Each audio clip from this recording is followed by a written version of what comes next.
नमस्कार साथियों, मैं आपके परिवार कैरी ऑन क्लासेस परिवार में स्वागत करता हूं। जैसा कि पिछली वीडियो में हमने स्वर संधि और व्यंजन संधि को कंप्लीट कर लिया था, आज हम देखने वाले हैं विसर्ग संधि के बारे में। तो जानते हैं विसर्ग संधि का निर्माण कब होता है, किस प्रकार से विसर्ग संधि बनती है, इन सारी चीज़ों को समझेंगे। यदि बात की जाए विसर्ग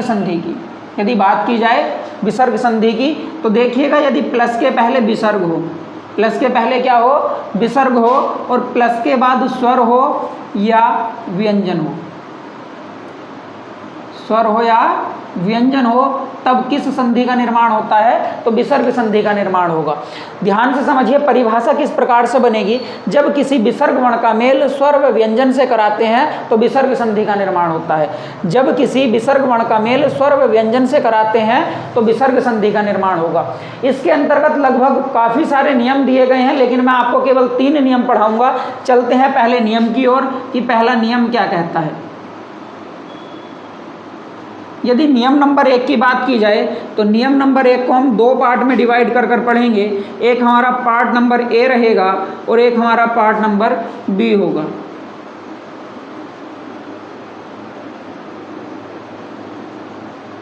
यदि पार्ट नंबर ए की बात की जाए तो ध्यान रखना, यदि प्लस के पहले विसर्ग हो, प्लस के पहले क्या हो, विसर्ग, और इस विसर्ग से पहले ए अनार हो, प्लस के पहले विसर्ग हो और इस विसर्ग से पहले क्या हो, ए अनार हो, और इस प्लस के बाद भी क्या हो, ए अनार हो, और प्रत्येक वर्ग का तीसरा, चौथा या पांचवा वर्ण हो, प्रत्येक वर्ग का तीसरा, चौथा या पांचवा वर्ण हो।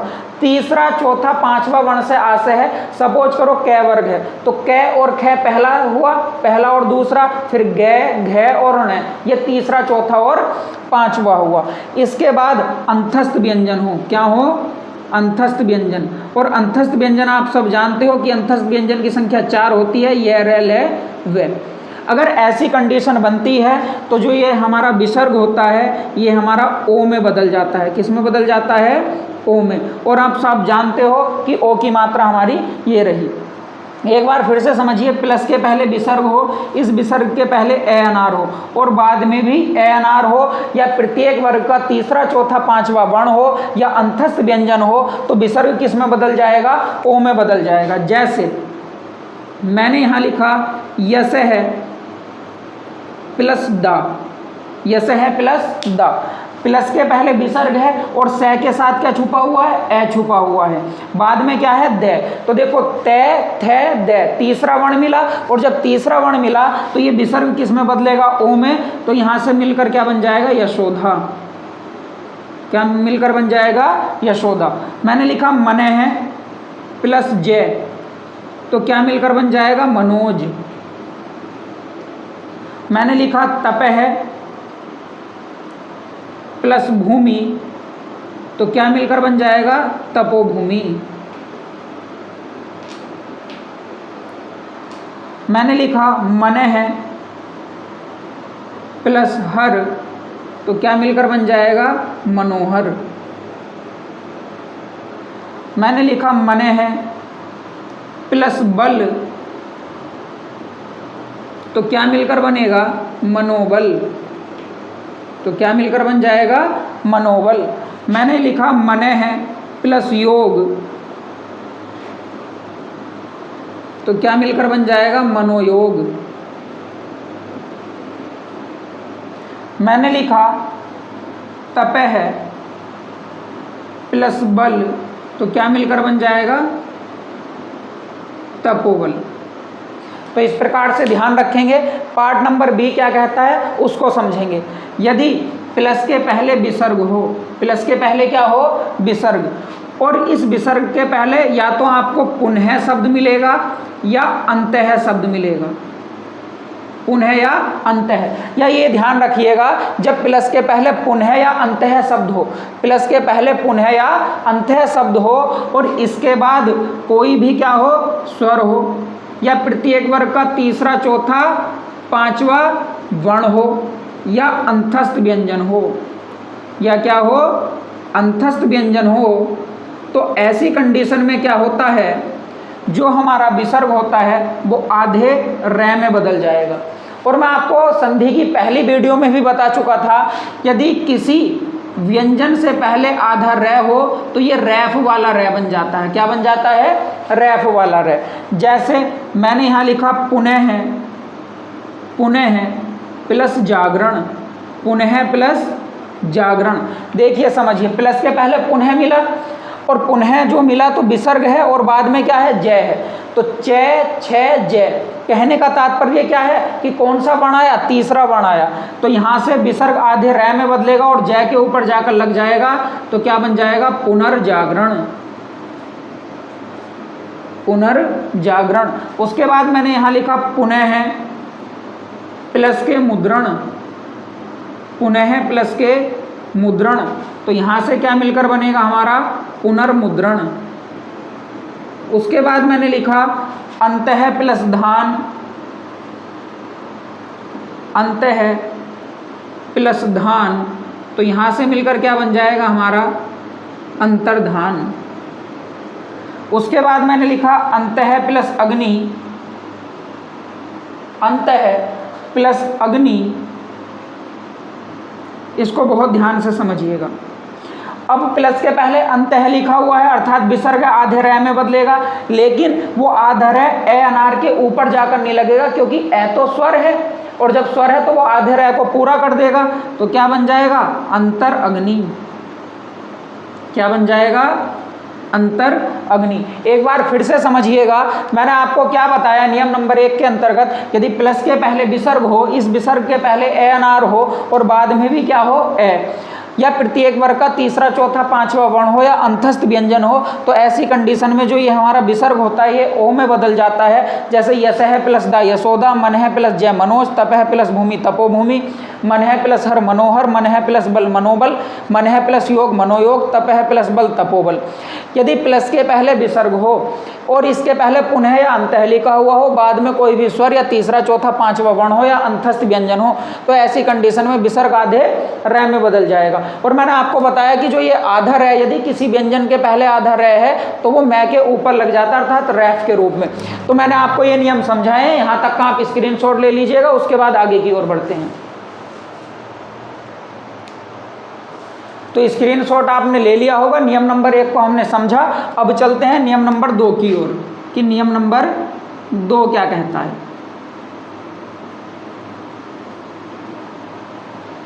नियम नंबर 2 को समझेंगे तो देखिएगा, यदि प्लस के पहले विसर्ग हो, प्लस के पहले क्या हो? विसर्ग, और इस विसर्ग के पहले कोई भी स्वर हो, प्लस के पहले क्या हो? विसर्ग, और इस विसर्ग के पहले कोई भी स्वर हो, लेकिन कंडीशन क्या है? ए अनार और आ से आम को छोड़कर, ए अनार और आ से आम को छोड़कर,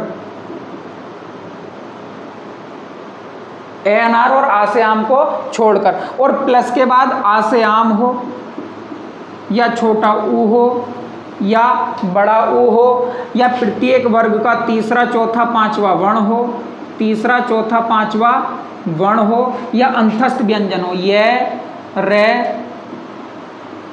ले और बे। एक बार फिर से समझिए, प्लस के पहले विसर्ग हो, विसर्ग के पहले कोई भी स्वर हो, लेकिन किसको छोड़कर? ए अनार और आ से आम को छोड़कर।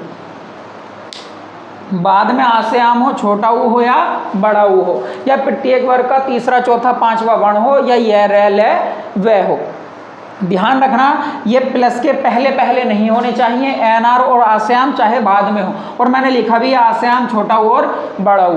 तो ऐसी कंडीशन में क्या होता है कि जो ये हमारा विसर्ग रहेगा, जो हमारा ये विसर्ग रहेगा, ये विसर्ग हमारा आधे रै में बदल जाता है। किस में बदल जाता है? आधे रै में बदल जाता है। किस प्रकार से? देखिएगा, मैंने यहाँ लिखा नी है प्लस के आशा, नी है प्लस के आशा लिखा। प्लस के पहले क्या है? विसर्ग, और न के साथ छोटी ई छुपी हुई है। न के साथ क्या छुपी हुई है? छोटी ई, और बाद में क्या मिला? आस्याम। तो ये किस में बदलेगा? आधे रै में। ये किस में बदला? आधे रै में बदला। जब आस्याम के साथ मिलेगा तो ये रा बन जाएगा। क्या बन जाएगा?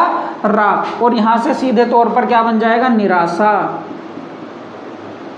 क्या बन जाएगा? निराशा। मैंने यहाँ लिखा आसी प्लस बाद, आसी प्लस के बाद, तो क्या बन जाएगा? आशीर्वाद। तो मैंने आपको क्या बताया, ध्यान से समझिए, यदि प्लस के पहले विसर्ग हो और इसके पहले कोई भी स्वर हो और बाद में क्या हो, अंतस्थ व्यंजन हो या तीसरा चौथा पांचवा वर्ण हो, तो क्या बनता है, आधा रै बन जाएगा। देखिए ये आधा रै बना और यहाँ से क्या हो जाएगा, आशीर्वाद बन जाएगा, क्योंकि मैंने आपको बताया किसी भी व्यंजन के पहले जब आधा रै होता है तो वो रैफ का रूप धारण कर लेता है। उसके बाद यहाँ लिखा मैंने दूहे प्लस जन, क्या लिखा, दूहे प्लस के जन लिखा, तो यहाँ से क्या बन जाएगा हमारा, दुर्जन बन जाएगा। क्या बन जाएगा, दुर्जन। उसके बाद यहाँ लिखा मैंने दूहे प्लस के बल लिखा, तो यहाँ से क्या बन जाएगा, दुर्बल बन जाएगा। क्या बन जाएगा, दुर्बल। उसके बाद यहाँ मैंने लिखा नीहे प्लस के धन, तो क्या हो जाएगा, निर्धन। इस प्रकार से आप ध्यान रखेंगे। तो ये नियम मैंने आपको बताया है, यदि प्लस के पहले विसर्ग हो, इस विसर्ग के पहले कोई भी स्वर हो एनआर आसेआम को छोड़कर, और प्लस के बाद आसेआम हो, छोटा ऊ हो, बड़ा ऊ हो, या प्रत्येक वर्ग का तीसरा चौथा पांचवा वर्ण हो, या य लैब हो, तो ऐसी कंडीशन में विसर्ग आधे रै में बदल जाता है। उसके बाद समझिएगा, इसी के अंतर्गत नियम नंबर 2 के अंतर्गत दूसरा नियम क्या कहता है, यदि प्लस के पहले विसर्ग हो और इस विसर्ग के पहले कोई भी स्वर हो और बाद में च हो या छ हो या स हो, तो ये विसर्ग आधे स में बदल जाता है। किस में बदल जाएगा, आधे स में। जैसे मैंने यहाँ लिखा हरि प्लस के चंद्र, हरि प्लस के चंद्र। देखो प्लस के पहले विसर्ग है, स्वर भी है, रै के साथ छोटी ई छुपी हुई है, बाद में क्या है, च है, तो भैया यहाँ से क्या बन जाएगा हमारा, हरीश चंद्र। उसके बाद इसी के अंतर्गत और एग्जाम्पल देख लेंगे। जैसे मैंने यहाँ लिखा नी है प्लस के छल, तो क्या बन जाएगा, निश्छल। क्या बन जाएगा, निश्छल। उसके बाद यहीं मैंने लिखा नी है प्लस चिंत, नी है प्लस के चिंत, तो क्या बन जाएगा, निश्चिंत। क्या बन जाएगा, निश्चिंत। उसके बाद यहीं मैंने लिखा दूहे प्लस चरित्र, तो यहाँ से क्या बन जाएगा हमारा, दुष्चरित्र। तो इन छोटी छोटी चीज़ों का ध्यान रखेंगे। एक बार फिर से समझिएगा कि यदि प्लस के पहले विसर्ग हो और बाद में च छ स हो, तो ये विसर्ग आधे स में बदल जाता है। जैसे हरि प्लस चंद्र, तो देखो प्लस के पहले विसर्ग है और रै के साथ छोटी ई छुपी हुई है, और बाद में क्या है, च, तो ये विसर्ग किस में बदलेगा, आधे स में। तो हरि लिखेंगे और विसर्ग के स्थान पर आधा स लिखा और चंद्र उतार देंगे, तो क्या बन गया, हरिश्चंद्र। नी है प्लस छल लिखा हुआ है, तो प्लस के पहले न के साथ छोटी ई है, बाद में क्या मिला, छ, तो विसर्ग किस में बदलेगा, आधे स में। तो नी लिखेंगे, विसर्ग के स्थान पर आधा स लिखेंगे और छल उतार देंगे। इसी प्रकार से निश्चित हो जाएगा, इसी प्रकार से दुष्चरित्र हो जाएगा। उसके बाद इसी के अंतर्गत जैसे मैंने लिखा प्राय है प्लस चित्त, प्राय है प्लस चित्त, तो देखिएगा प्लस के पहले क्या है, विसर्ग और यह के साथ ए छुपा हुआ है, अर्थात स्वर भी मिला, बाद में क्या है, च, तो क्या हो जाएगा, प्रायश्चित। तो इस प्रकार से विसर्ग संधि के नियम नंबर 2 को हमने समझा। एक बार इसका स्क्रीनशॉट आप ले लीजिएगा। उसके बाद नियम नंबर 3 की ओर चलते हैं। तो नियम नंबर 2 भी हमने समझा विसर्ग संधि का, नियम नंबर 1 को भी समझा। जहां आपको कोई भी डाउट रहेगा या कोई चीज़ समझ में नहीं आती है तो कमेंट बॉक्स में अपना डाउट लिख देना, मैं आपको वहां बता दूंगा। उसके पहले ध्यान से समझिएगा, आपको संधि की भूमिका का पता होना चाहिए। उसके लिए आपको संधि का लेक्चर नंबर 1 जरूर देखना होगा। आगे नियम नंबर 3 की ओर चलते हैं। विसर्ग संधि के नियम नंबर 3 को पढ़ेंगे कि ये नियम नंबर 3 कहता क्या है, इसको जानेंगे। ये मैंने यहाँ लिखा पार्ट नंबर ए, यहाँ लिखा पार्ट नंबर बी, और यहाँ लिखा मैंने पार्ट नंबर सी। नियम नंबर 3 के अंतर्गत हम इसको 3 पार्ट में पढ़ेंगे। तो पहला पार्ट क्या कहता है वो समझिए। यदि प्लस के पहले विसर्ग हो और इस विसर्ग के पहले छोटी ई हो या छोटा ऊ हो, प्लस के पहले विसर्ग हो और इस विसर्ग के पहले छोटी ई हो या छोटा ऊ हो। आगे समझिएगा, मैंने यहाँ लिखा कै चे, टे, ते और पे लिखा। तो ध्यान रखना प्लस के बाद क्या होगा, के, खे, टे, ठे, पे और फे।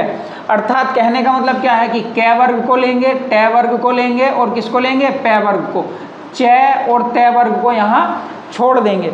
अगर ऐसी कंडीशन बनती है कि प्लस के पहले विसर्ग हो और विसर्ग के पहले छोटी या छोटा ऊ हो, बाद में कै हो, खे हो, टे हो, ठे हो, पे हो या फे हो, तो जो ये हमारा विसर्ग होता है ये हमारा षटकोण वाले से में बदल जाता है। किस में बदल जाता है, षटकोण वाले से में। देखिएगा आप सब जानते हैं कि छोटे ऊ की मात्रा ये होगी और छोटी ई की मात्रा ये होगी।